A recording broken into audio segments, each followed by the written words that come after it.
up until like 40s or whatever, my body had had enough. And I didn't know, still didn't know what was going on. So I dealt with a lot of stuff as far as trying to get back to normal, or what I considered normal before I got optic neuritis, before I couldn't go to the grocery store without being in an electric basket, or when it's hot outside, not being able to walk from the car to the store without feeling like I'm going to pass out, being in so much pain that I literally wanted to take my life because I lay in the bed, legs hurting, my just aching, body just aching. So in 2012, I'm like back and forth to the doctors. I'm like in so many doctor's appointments that it is just unbelievable. It's like you would think with all these doctors that, you know, you'd be okay, but no. So they didn't know what was wrong with me. They doing test after test. They did the spinal tap for multiple sclerosis. That came back positive, well, negative. It didn't come back, you know, with the fluid. And then they're doing MRIs, they're doing CAT scans. I couldn't walk without pain. I couldn't sleep without pain. And I have tiny veins, so at some point I felt like a pin cushion. You know, they found out that my like I said, they found out my iron was low, and they were like, your iron is really low, and it would kind of fluctuate. Like, how are you surviving? Like, seriously, that's probably part of the chronic fatigue as well. Vitamin D low, vitamin B low. And like I said, just the onset of a lot of neurological problems, like just a lot of problems. Let me see. Just a quick question. Does anyone know what would really cause like an onset of neurological problems? Just based on some of the stuff that I'm telling you, how I ate, what could cause some neurological problems? The imbalance in nutrition, for one. Yeah, being deficient. And then see, and what I'll call them right now, just for a second, is vitamin deficiencies. And I'll have you'll be able to take all the worksheets with you, just to kind of, and I encourage you to do your own research as well, as vitamin deficiencies. Like I said, just being deficient in what your body needs. And it can cause problems in every aspect of your life. Walking, seeing, memory, talking, just everything. Pain, just being deficient can cause all those issues in your body. But like I said, we're going to stop calling them deficiencies and we're going to call them minerals. The word vitamin, or just vitamins, was made up or discovered by a person. He found out that some diseases were due to some vitamin deficiencies in your body, but what our bodies need are minerals. And I'll have a handout on that as well, as far as what minerals your body needs to survive, to run efficiently. And iron is the main one. If your iron is low, because your iron fuels everything in your body. You know, the iron, the oxygen, you know, you can't do anything without iron. If it's low, you're low. You know, your thinking, comprehension, everything. So iron is like one of the main things that you need in your body. And so like I said, we're going to stop calling them vitamins. We're going to call them minerals, because that comes from the earth. Mineral vitamins are made up by a person. And right now it's a multi-billion-dollar industry. They understand and know that vitamins serve absolutely no purpose for our bodies. Because a lot of times, like, they give you iron pills if your iron is low. I don't know if anyone has ever been on iron pills. It does nothing except get you constipated, make you feel bad. It just makes you feel worse than what you've already felt, when everything that you need comes from the ground. It comes from the earth. So, like I said, they know it's a multi-billion-dollar industry, and they refuse to stop selling vitamins. But just do your research. Look at the back of your vitamins and see what ingredients that are in there. Some fillers and dab, or what you may need that was made up in the laboratory. How can you get what you need that's made up in the laboratory? So it's just some things to think about. So at one point, the doctors thought I had fibromyalgia. Does anyone know anything about fibromyalgia? What do you know about fibromyalgia? Just pain throughout your body. Do you know what could cause fibromyalgia? No. Food. Gluten. Sugar. Do your research.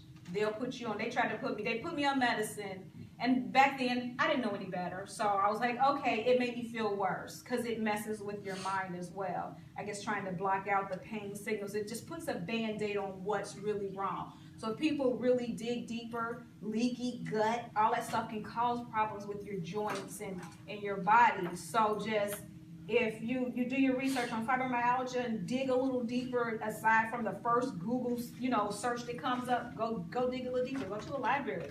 It's caused by the food that we eat.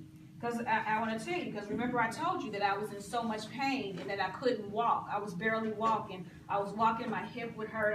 I couldn't walk a block. I was in a lot of pain, and every joint hurt. And at night it was worse because your body is settled. And I just, like I said, just wanted to cut off the limb or just take my life. It's like, Lord, I can't live like this. I don't want to live like this. But guess what was causing it? But guess what food? Gluten. Yeah, that's right. Gluten. I got two messages that said gluten. I heard gluten free. So I tried it for 1 second, but of course I'm still addicted to sugar at this time. So I still want my snack cakes and my, my little Debbie's and all this honey buns and stuff. So I went to the gluten-free aisle and I tried it for 1 second. Look, oh, this stuff too expensive. I don't want to do this. I don't want to do this. I didn't want to get better. So I didn't do it. So then I'm still in pain. The doctors still don't know what's wrong with me. So I called a friend who's into like holistic stuff. And she like this products and stuff, but she's still into holistic. She said, call this radio station. This guy, he's a veterinarian, but he's like into like holistic, healing and stuff like that. So I'm on hold forever, and I remember this. I'm on hold forever, and I finally get on. I give him some of my symptoms. I tell him what's going on with my body. He said, your doctor should be shot. You're allergic to gluten. There it was twice. I said, okay, Lord, I hear you.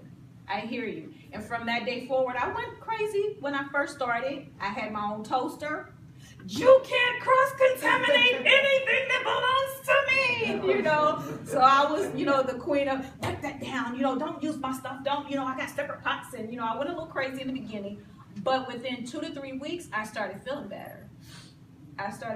Do I miss pizza? Yes. Do I miss cake? Yes. Did I miss my snack cakes and honey buns? Yes. Don't forget the almond joys. Oh, but the almond joys. No, you could still eat those. So, being gluten-free kind of got me on the path to kind of eating a little better. So I had a rule with being gluten-free. If the thing had more than 5 ingredients, because I still was buying stuff from the store. If it had more than 5 ingredients, I wouldn't buy it. I was like reading labels. I started getting hip to BHT and all kinds of other preservatives. So I started learning stuff because I was reading labels, and I'm in the store like, what is this? What? Wait. They put what and what? And then I'm thinking like, if it has a shelf life of 3 years, why am I eating it? What is it doing to my body? So I started thinking about these things as I was gluten-free. So that was like a start. It was just like a little chunk. But I'm still addicted to sugar. Keep in mind, I'm still addicted. So I found ways to get sugar. So I don't know if anyone knows, being gluten-free doesn't necessarily mean being healthy. So you can still find sugary treats. So I still had 3 Musketeers, which had a whole host of ingredients, Almond Joys, and Skittles. Now, I'm going to tell you about the Skittles. I was addicted to the Skittles, like some fierce. I'd take a pack of Skittles, I'd go to the store, go to the checkout, because I had my certain little candy bars I still would get my little gluten-free animal crackers, gluten-free cookies, and stuff is expensive. It's very expensive. So I would get my little stuff, and the Skittles. I'd be in the car, eat my Skittles like a crackhead, like straight up. Little bitty, colorful bite pieces of poison, that's what they are. I would eat the Skittles, and instantly my hands would start aching. My feet would ache, and I would get a headache. It wasn't nothing about all that food coloring and sugar, but I still kept eating the whole.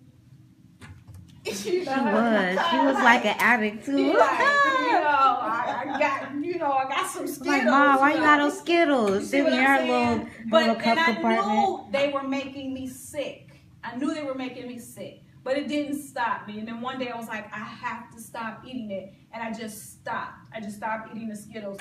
And the day that I said I wasn't going to eat Skittles, a big bag of Skittles was at Kroger's on sale for $1.99. Skittles are never, ever on sale.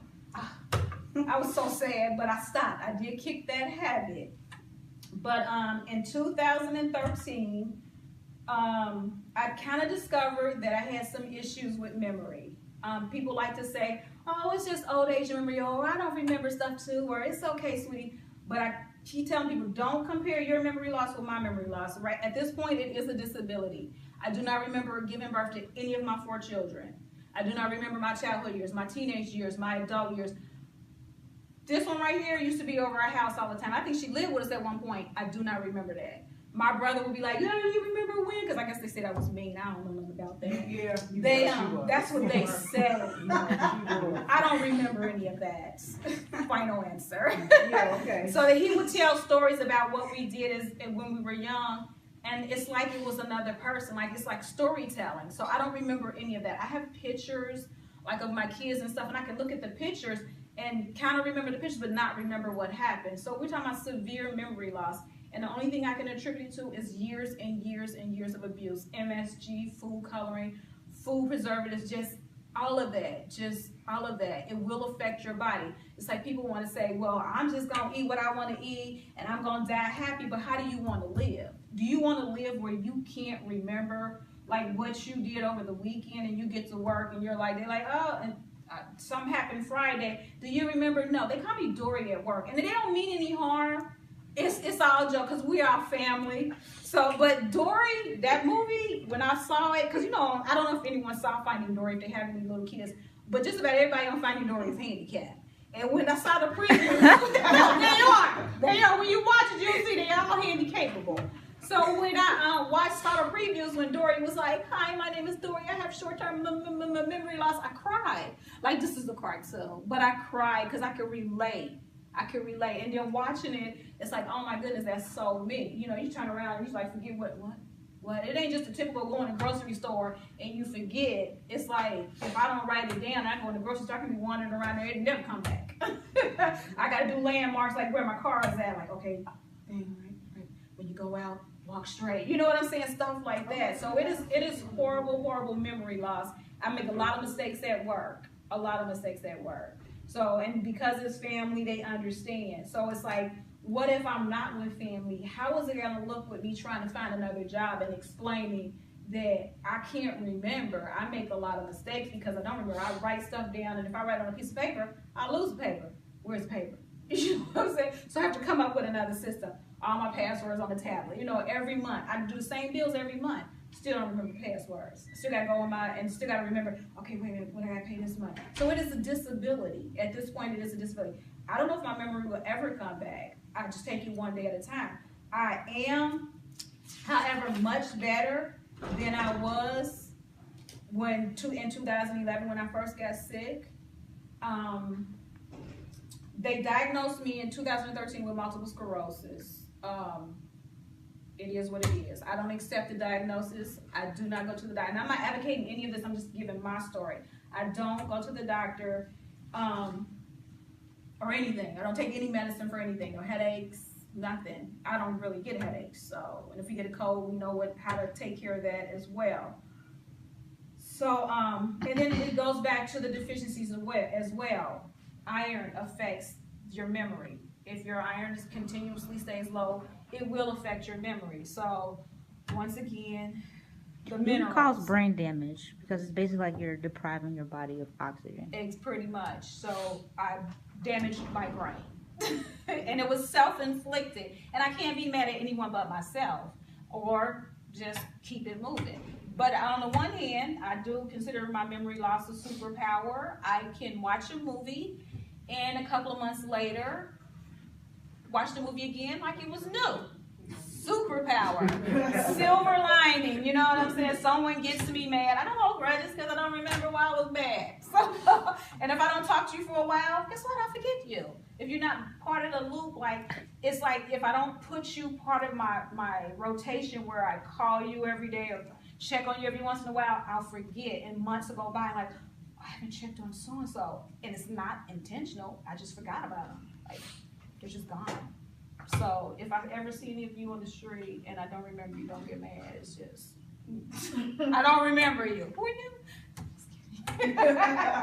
So the earlier part of 2016, and we're wrapping this up real soon. The earlier part of 2016,